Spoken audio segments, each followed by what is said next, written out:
Hi wiring winners. Well, we're nearly at an end with this case study. This lovely MK. Thank you very much to the customer for allowing us to video it. We've pretty much finished.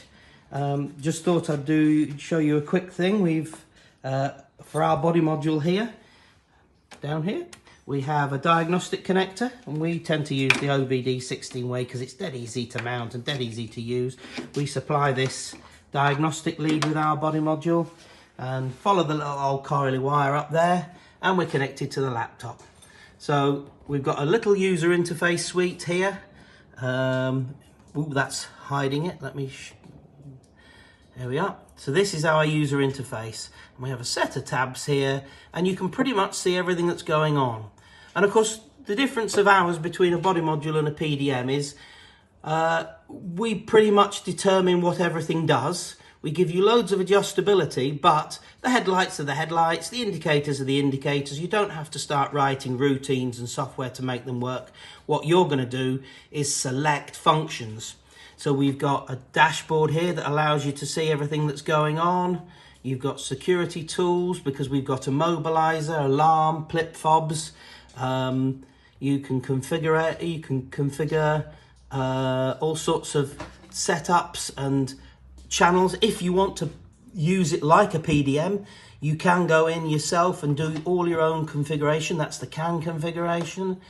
This laptop's a little slow. There's the analog configuration, and then we're into predetermined, pre-set up things like wipers, auxiliary output, the electric park brake, and then we've got a tab here with lights, horn, flasher, all the other sort of things, reverse light when that comes on, DRLs, fog lights, and loads of other modes for warning lights.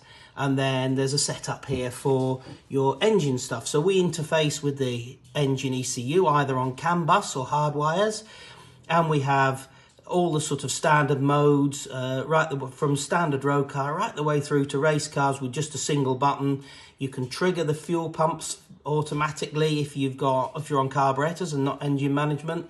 And we have my pet hate, of course, or my pet thing is we have inhibits here for brake, clutch, park neutral, drive switch, and the inputs, because even on a race car, I think you should not be able to crank the engine if it's in gear or you've not put your foot on the clutch.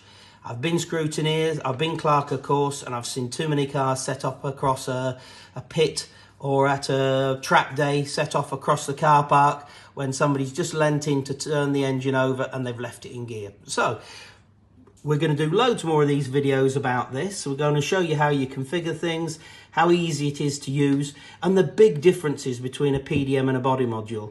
The body module being meant for a car, PDM is just a generic programmable unit that allows you to set up inputs and outputs as you like. But that's hard work. If you want to do some very smart things, you've got to spend lots of hours. With ours, you just put it in, set it up, and off you go. So there it is, connected to the car. This car is going to be going soon, unfortunately. It's been nice to do it. We're very thankful to the customer to have let us use it to show our process. We'll do some more of these. We've got another couple of projects where the customers, I think, are happy for us to show. But for the time being, thank you for watching these videos. If you want to contact us, no problem at all. Get on the YouTube, get on the email, get on the WhatsApp. However's easiest for you to contact. Phone, speak to me in person, not a problem at all. We're always happy to chat. So for now, we'll not see this again. Ta-ta for now.